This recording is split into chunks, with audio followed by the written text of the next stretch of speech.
de réouvrir ce canal de communication à Panmunjom.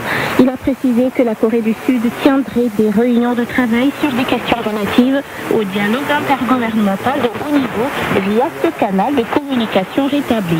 La Corée du Sud a proposé à la RPDC de tenir des discussions le 9 janvier afin de discuter de l'envoi d'une délégation de la RPDC aux Jeux Olympiques d'hiver de 2018 qui se tiendront le mois prochain à Pyeongchang, c'est en Corée du Sud.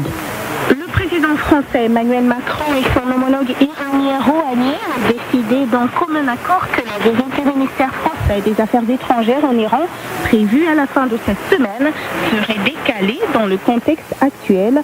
À l'issue d'un entretien téléphonique tenu mardi, a fait savoir la présidence française mardi soir dans un communiqué. Une nouvelle date sera fixée par voie diplomatique. Les échanges entre Paris et Téhéran se poursuivront dans les prochaines semaines, a indiqué l'Élysée. Prévu avant les manifestations déclenchées en Iran ces derniers jours, cet appel a permis au président de la République de faire part de sa préoccupation face au nombre de victimes liées aux manifestations et d'encourager son homologue à la retenue et à l'apaisement, a introduit l'Élysée. Lors de l'entretien, les deux dirigeants ont évoqué l'accord nucléaire de 2015 dont la France soutient l'application stricte sous supervision internationale, a indiqué l'Élysée, ajoutant que M. Rouhani a demandé l'appui de la communauté internationale pour défendre cet accord et respecter les engagements pris.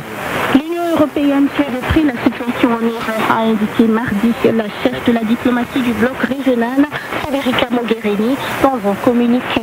La représentante européenne a déclaré que l'Union européenne suit de près les manifestations en cours en Iran, l'augmentation de la violence et l'inacceptable perte de vie humaine.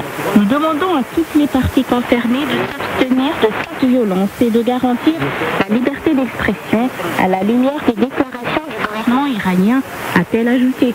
Selon des informations non confirmées, au moins 20 personnes, dont des civils et des policiers, auraient été tués et des douzaines d'autres blessés au cours des manifestations contre les politiques économiques et sociales du gouvernement organisées ces derniers jours dans les grandes villes iraniennes. Le guide suprême iranien, l'Ayatollah Ali Khamenei, a prévenu mardi que des ennemis de l'Iran tentaient de s'attaquer à la République islamique en mettant en place de nombreux efforts dans l'incitation aux troubles. Le secrétaire du Conseil suprême de sécurité nationale, Ali Shamkhani, a également affirmé que certains pays tentent de provoquer